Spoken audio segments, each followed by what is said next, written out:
বাংলাদেশ সময় রাত 10:15 সপরিবারে লন্ডনের হিথ্রো বিমানবন্দরে পৌঁছান বিএনপির ভারপ্রাপ্ত চেয়ারম্যান তারেক রহমান। তারেক রহমানের সাথে আছেন স্ত্রী ডাক্তার জুবাইদা রহমান, মেয়ে ব্যারিস্টার জাইমা রহমান।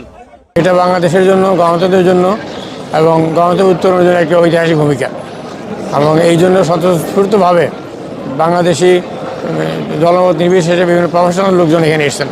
আজকে প্রমাণ করে দিয়েছে তারেক জিয়া বাংলাদেশে বীরের বেঁচে যাচ্ছে।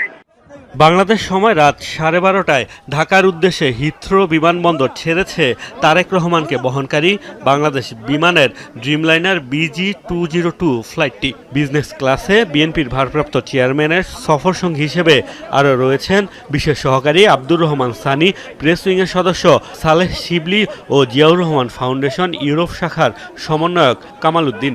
এছাড়াও যুক্তরাজ্য বিএনপির সদস্য সচিব খসরুজ্জামান খসরু সহ ইউরোপের বিভিন্ন দেশে বসবাসরত বিএনপির নেতারা নিজ উদ্যোগে একই ফ্লাইটে বাংলাদেশে আসছেন।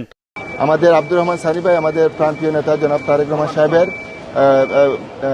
একান্ত সহকারী জনাব ইঞ্জিনিয়ার সানি ভাই যাচ্ছে। আমরা খুবই ভালো লাগতেছে। 5 তারিখের পরে আমি যাই না, এই জন্যই সবসময় বক্তব্য আমরা দিয়েছি লিডারকে সাথে নিয়ে বাংলাদেশে যাব। 5 তারিখের পর চিন্তা করলাম যে যেহেতু সবসময় আমরা বলছি ওনাকে সাথে নিয়ে যাব, কেমনে যার জন্য যাই না, আজকে ওনার সাথে যাচ্ছি। খুবই ভালো লাগতেছে। শুধু আমি না, যারা এই সফর সঙ্গে হয়েছে সবাই খুবই খুশি, খুবই আনন্দিত। বৃহস্পতিবার বেলা 11:50 তারেক রহমানের ঢাকায় পৌঁছানোর কথা রয়েছে। পরে 300 ফিট এলাকায় অভ্যর্থনা অনুষ্ঠানে অংশ নেবেন তিনি। মোস্তফা মাহমুদ, যমুনা নিউজ।